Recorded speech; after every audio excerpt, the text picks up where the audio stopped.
kita awali dulu dari sepak bola Indonesia. Ya, pelatih timnas U19 Indonesia Indra Safri angkat bicara soal strategi khusus untuk meredam tim Kamboja. Timnas U19 Indonesia menghadapi Kamboja pada laga kedua Asian Cup U19 2024 di Stadion Gelora Bung Tomo, Surabaya, Sabtu 20 Juli 2024 malam ini. Sebelum laga bergulir, peraih medali emas SEA Games 2023 tersebut juga sudah mengantongi kekuatan Kamboja. Tidak ada pemain Kamboja yang secara khusus diwaspadai oleh Indra Safri. Meskipun begitu, Indra Safri siapkan strategi yang sesuai agar para pemain timnas U19 bisa mengisolasi pemain paling berbahaya Kamboja. Saya selalu mewaspadai tim secara keseluruhan, tidak perorangan, ujar Indra Safri. Jadi kalau game plan kita benar, bagaimana kita attack dan defense yang benar? Dengan sendirinya pemain yang menonjol di mereka pasti akan terisolasi, ujarnya. Di samping itu, Indra Safri melarang anak asuhnya untuk jumawa saat jumpa Kamboja. Dari pemain U19 pindah ke pemain senior. Pemain belakang timnas Indonesia JEC sudah tak sabar ingin segera mewujudkan mimpinya debut di kasta tertinggi Liga Italia Serie A. Pemain 24 tahun tersebut berhasil mengantarkan Venezia promosi ke Serie A pada musim 2024-25. Kini JEC siap-siap untuk menjadi orang Indonesia pertama yang akan debut di kompetisi kasta tertinggi Liga Italia. JEC sudah tak sabar bisa tampil di Serie A. Selain itu, ia ingin tampil menghadapi klub-klub besar Italia seperti Juventus, Inter Milan, AC Milan, Napoli, hingga AS Roma. JEC bakal menghadapi sejumlah penyerang top dunia seperti Lautaro Martinez, Victor Osimhen, Paulo Dybala, Dusan Vlahovic, Federico Chiesa, hingga Romelu Lukaku. Kami membuka liga dengan laga tandang melawan Lazio, dan tentu saja nanti akan bertemu dengan AS Roma, Napoli, Juventus, AC Milan, dan Inter. Saya sangat menantikan hal tersebut, ujarnya dengan senyum lebar. Masih JEC, pemain belakang Venezia JEC kagum dengan fanatisme supporter timnas Indonesia saat diwawancarai oleh media Belanda. Kekaguman tersebut dirasakan oleh JEC sejak menjalani debut bersama timnas Indonesia saat jumpa Vietnam di Stadion Utama Gelora Bung Karno, Jakarta 21 Maret 2024. Ada hampir 60.000 supporter di stadion di Jakarta saat debut saya. Benar-benar gila, ujar JEC dilansir dari footballzone.nl. JEC mendapatkan banyak rasa cinta dari supporter Indonesia, khususnya wanita. Bentuk cinta tersebut terwujud dari banyaknya follower baru di akun media sosial pribadinya usai debut bersama timnas Indonesia. Pemain belakang Venezia itu kagum bahwa seluruh masyarakat mendukung perjuangan timnas Indonesia. JEC juga kerap mendapatkan hadiah dari para supporter, mulai dari goodie bags sampai hadiah bermerek seperti Louis Vuitton.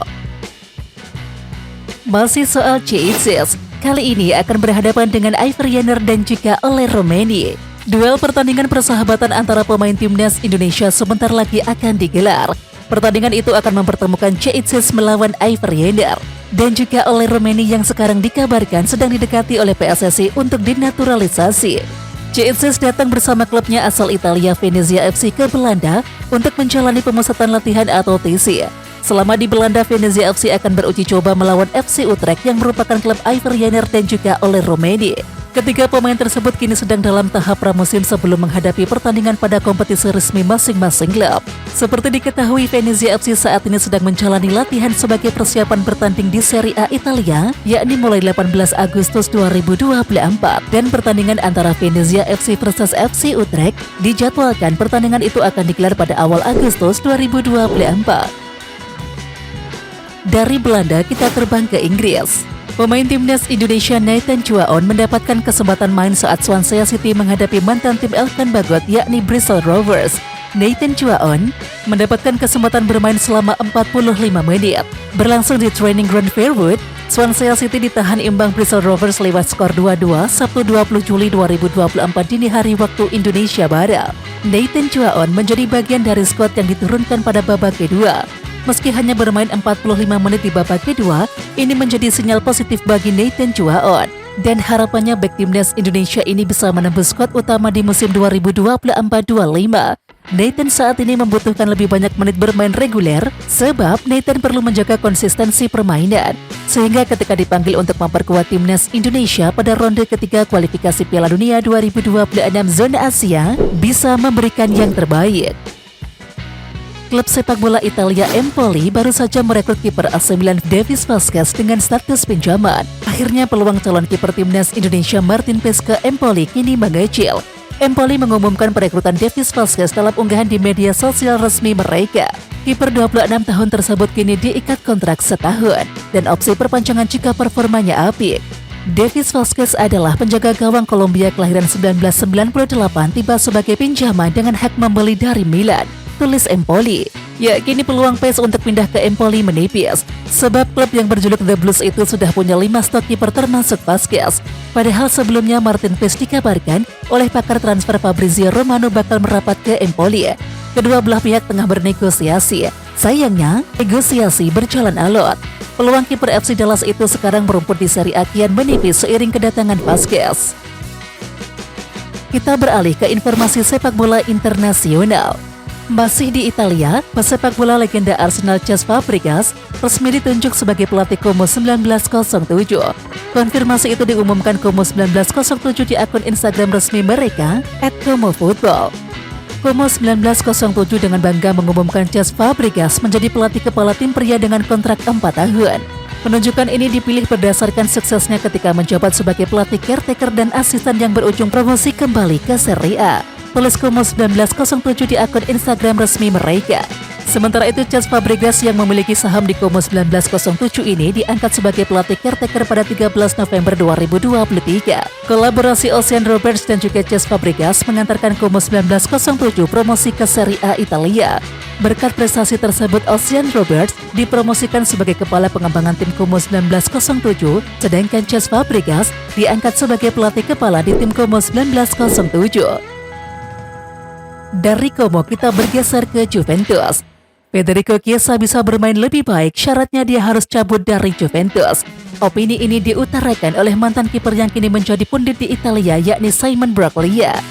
Untuk masa depan di tingkat nasional, saya rasa dia adalah sosok yang masih bisa memberikan banyak. Dia perlu menemukan lingkungan yang memberinya kepercayaan diri, kata Broglia, sumber Tutto Juve. Ya, Federico Chiesa sekarang dianggap sudah bukan sosok tak tergantikan di Juventus. Juventus tak akan ragu menjualnya musim panas ini jika ada klub yang datang dengan tawaran yang memuaskan. Dengan nilai transfer total mencapai 65 juta euro ketika Juventus merekrutnya dari Fiorentina, Federico Chiesa dinilai gagal memenuhi harapan.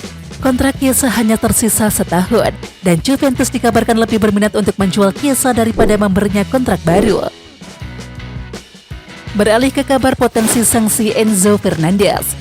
Gelandang timnas Argentina Enzo Fernandez terancam sanksi berat karena keterlibatan dalam insiden nyanyian berbau rasialisme saat merayakan gelar Copa America 2024.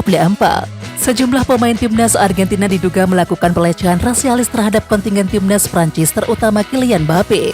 Fernandez sendiri telah menyampaikan permintaan maaf secara terbuka, tapi itu saja tidak cukup. FIFA dan juga Chelsea sudah memulai investigasi guna mendalami apakah ada unsur rasialisme dalam nyanyian ofensif di bus malam itu. Dan kalau terbukti bersalah, Fernandez dibayangi beberapa sanksi sesuai pelanggaran aturan mengenai pasal rasialisme sampai pelecehan diskriminatif. Potensi hukuman itu sesuai kode etik yang berlaku di 3 badan sekaligus. Dikutip dari Tiksport, berikut ancaman vonis yang bisa dijatuhkan kepada pemain termahal dalam sejarah Liga Inggris tersebut. Menurut kode etik FIFA, denda minimal 10.000 franc Swiss atau 182,4 juta rupiah dan larangan terlibat aktivitas sepak bola maksimal 2 tahun. Kemudian berdasarkan kode disiplin CONMEBOL, sanksi skor paling sedikit 5 pertandingan selama periode minimal 2 bulan. Lalu berdasarkan regulasi FA, larangan bermain sebanyak 6-12 pertandingan dan kemungkinan penambahan denda. Sederet hukuman tersebut bisa bertambah berat ataupun ringan, tergantung pertimbangan otoritas berwenang sesuai investigasi nanti. Mari kita bergeser ke Real Madrid. Meskipun belum menjalani satu laga pun bersama Real Madrid, Kylian Mbappe sudah bikin supporter kagum sekaligus kaget. Kylian Mbappe menciptakan kegemaran ketika diperkenalkan kepada pendukung Real Madrid di Stadion Santiago Bernabeu. Sebanyak 80.000 fans datang guna menyaksikan seremoni presentasi sang bomber yang berlangsung pada Selasa 16 Juli 2024. Fans Madrid harus bersabar untuk menantikan aksi Mbappe dalam balutan seragam Los Blancos. Di samping itu, ex-pilar AS Monaco itu menyita perhatian pendukung Madrid lewat kemampuannya berbahasa Spanyol. Mbappe tak hanya fasih, melainkan juga memiliki aksen mirip seperti warga lokal negeri Matador. Keahlian linguistik Mbappe diperlihatkan ketika melakukan wawancara dengan CNN. Beragam respon lantas bermunculan dari penggemar Real Madrid. Beberapa fans kaget, lalu ada pula yang kagum. Sementara itu Mbappe datang ke Madrid sebagai pemain bebas transfer setelah menyelesaikan kontrak bersama Paris Saint-Germain atau PSG. Matías Soulé sedang jadi rebutan Leicester City dan juga AS Roma. Namun pemain Argentina milik Juventus itu sepertinya sudah menjatuhkan pilihan. Menurut laporan Sky Sport Italia, Soulé hanya ingin bergabung dengan AS Roma. Hal ini pertama kali disampaikan oleh pakar transfer Argentina Cesar Luis Merlo. Dari laporan tersebut, Soulé telah menginformasikan lewat agennya kepada Leicester dan juga Juventus bahwa dia cuma mau ke Roma. Meskipun Leicester atau klub lain menawarnya gaji lebih tinggi, pilihan Soulé tetap takkan berubah. Di samping itu, Juventus menghargai pilihan Soulé. Namun, Roma terlebih dahulu harus mengabulkan permintaan harga yang telah ditetapkan oleh Juventus. Sementara itu, kabar dari Atletico Madrid, fans Atletico Madrid ramai-ramai mengucapkan terima kasih kepada AC Milan karena mereka memboyong Alvaro Morata. Ya, Milan membutuhkan asupan penyerang baru pada musim panas 2024 ini. Mereka akhirnya resmi memboyong Morata pada Jumat 19 Juli 2024. Milan mengaktifkan klausul rilisnya yang bernilai 13 juta euro. Dan Morata sendiri sebenarnya masih terikat kontrak sampai 2026 di Atletico Madrid. Setelah resmi jadi pemain Milan, fans Rossoneri tentu saja menyambutnya. Namun yang mengejutkan, fans Atletico Madrid malah beramai-ramai mengucapkan terima kasih, yakni kepada Diavolo Rosso, karena telah merekrut striker Spanyol tersebut. Romelu Lukaku ngebut pindah ke Napoli. Striker asal Belgia itu rela mendapatkan gaji separuh dari yang ia terima di Chelsea demi reuni dengan Antonio Conte. Lukaku tak masuk ke dalam rencana Chelsea usai kembali dari masa peminjamannya di AS Roma. Striker yang berusia 31 tahun itu kabarnya menolak untuk tawaran yang datang, terutama Arab Saudi, dan juga hanya ingin kembali ke Napoli. Menurut laporan dari Sky Sport Italia, Lukaku sudah mencapai kesepakatan pribadi dengan Napoli, yakni pada Jumat 19 Juli 2024. Mantan pemain Everton itu siap untuk menandatangani kontrak 3 tahun. Lukaku akan mendapatkan bayaran 6 juta euro per musim, plus bonus terkait performa. Angka tersebut hampir separuh dari yang ia terima di Chelsea, yakni 11 juta euro per musim. Meskipun demikian, Chelsea dan juga Napoli belum mencapai kata sepakat soal nilai transfer Lukaku. Angka yang ditawarkan oleh Napoli masih jauh di bawah harga yang dipasang oleh Chelsea. Oke Timnas Lovers, siapa kita? Kita Indonesia. Ayo kita dukung terus sepak bola tanah air Indonesia. Jangan lupa dukung terus Garuda Raya Channel dengan subscribe, like, dan komen karena saran dan kritik kalian sangat bermanfaat untuk perkembangan channel ini. Tungguin video selanjutnya dari Garuda Raya Channel. Salam olahraga.